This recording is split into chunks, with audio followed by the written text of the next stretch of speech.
Hey beauties, good afternoon to you. All right, beautiful people. We live in a world where we have a lot of people who think they're very slick, but they're very sly and slithery like the old serpent. And you have to be very careful.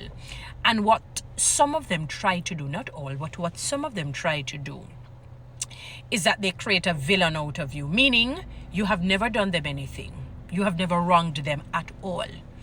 But what they have done is conjured up in their own heads, in their own minds, a hate, a sort of a vitriol within their hearts, their minds and their souls. And they create scenarios in their minds because it has to start within the soul, within the mind. And then they somehow find other wolves like them. Somehow, spirit attracts spirit, So demon know demon. Wicked know wicked. They know each other. And they group up. And let me tell you, let me put this clause in. They generally don't even like each other. But because you are the sheep, you are the light, they need to get rid of you so that they can continue even on their own separate ways, their own demonic activities. So they create a villain out of you. They create a villain, even if it's to make up stories. So what they will do, they will come with various things, to try and make you look bad and seem bad. Stupid, weightless, baseless things. Maybe it's your hair, your dress code. If you have work to do and they have to oversee it, they're going to always try and make you look incompetent. You look silly. I remember a lady was sharing her story with me where she was really, really good at Spanish. And she had joined this particular class. And she said, no matter what she did, the woman wouldn't give her anything past D. And this is an A student I'm talking about, and she said, all right, she humbled herself and said, she allowed herself to employ the methodologies or whatever it is that the teacher would have said. No matter how she employed it, the woman would not give her anything above D. She said, there is something sinister behind this. There is something malevolent behind this. This is not normal. This cannot be real. If you're telling me to do this and to put this and I'm doing it and you're still giving me a D, there is some level of envy and jealousy as the foundation of this.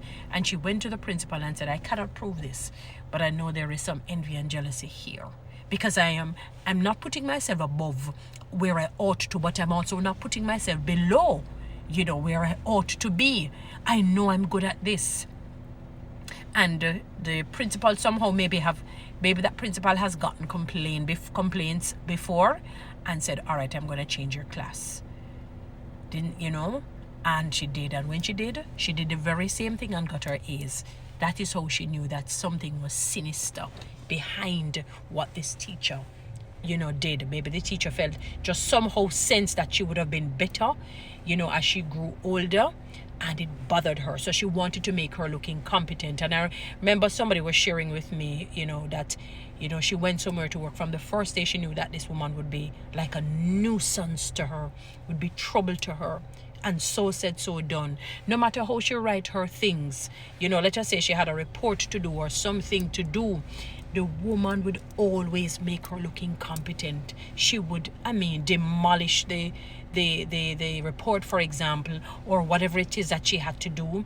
Would not really speak to her, but speak to everyone else. Mind you, she has not done anything to her. And the woman shared and said that, she wouldn't say hello to her, wouldn't say good morning, nothing. And she went and talked to some people, said, talk to her, man. Tell her she can tell me hello, And the woman found a way to make it seem as if she, the victim, was the villain, to say she was malicious. Found a way to get the victim to apologize to the villain. After psychologically abusing and socially abusing. Because it is abuse, it's psychological abuse. Her narcissism was acute. It was beyond critical. It was unbelievable. It was not something of this world. It is just an act of the enemy. The enemy just consistently used her. And they find a way of trying to make you look like the villain. And I want to encourage you, be the villain in their story. That's all right. The Pharisees and the Sadducees tried to make Jesus look like the villain. He was the villain in their lives. To them, he was a villain. And that was fine. We're talking about the perfect being, the wonderful, the counselor, the Prince of Peace. And they tried to make him look like the villain. You remember they accused him and said he had the spirit of Beelzebub, which is a chief of Satan, the chief spirit, the chief, character. They accused him of that. So can you imagine you and I, who are mere mortals, who were born in sin and shaped in iniquity, what they're going to do? They will make you the villain. They will make you the villain.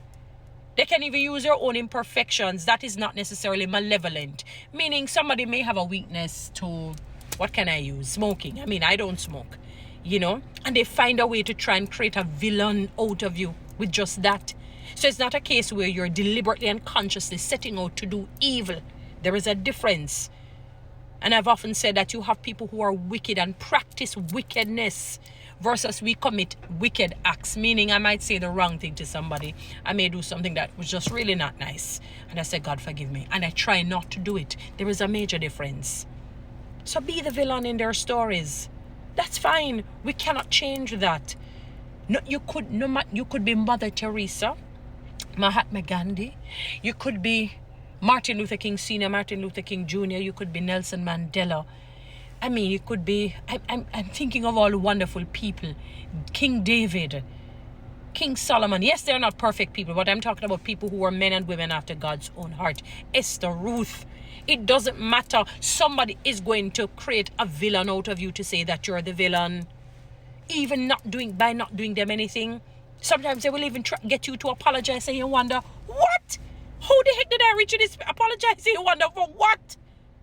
Not to say that you can't, do something to somebody to not apologize for, but I'm saying their narcissism and arrogance and pride is so acute that they are so sly that they find a way to make evil look good and good look evil.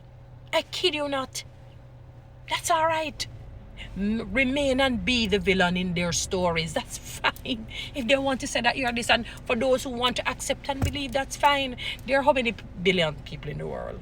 Let's say 7, 8. You know how many people that is? 7 or 8 billion people. There are more for you than those against you.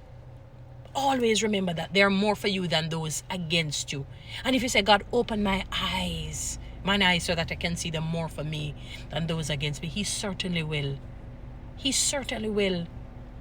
They did the very same to the perfect being, the flawless, blemish-free being. So can you imagine you and I who are blemished? They will do it to us. So accept being the villain in their stories. That's fine. That's okay. Because one of the things that I realize with God is that, you see, when you make mischief in the life of somebody who is a decent human being, a woman or a man filled with integrity, not perfect.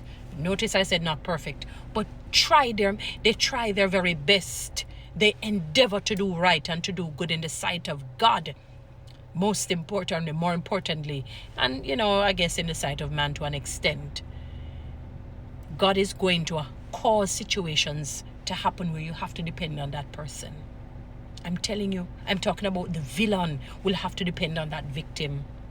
You're going to have to depend. No matter how you feel it may never happen, it will happen. That's part of maybe your punishment. Because as the scripture says, do not be deceived. God can never be mocked. Whatever a man or a woman sows, that he or she will reap. He says, touch not my anointed, nor do my servant or prophet, well, whatever you want to say, any harm. Especially without a cause. Somebody, because of your own envy and jealousy and low self-esteem and your arrogance and your pride, you decide to create a villain out of somebody, make them look bad to others, get enemies, people to hate them. And you don't think that is going to turn around and bite you in the rear? It has to. That is why I'm careful every day of the things that I say and do. Am I perfect? Certainly nowhere near perfection. But I ask God to make me better every day. So it's okay. Be the villain in their stories. And if whoever want to join them, because they're going to come back and join you, the victim. One day. Guys, follow me on TikTok. subscribe to my YouTube channel. Please share this message.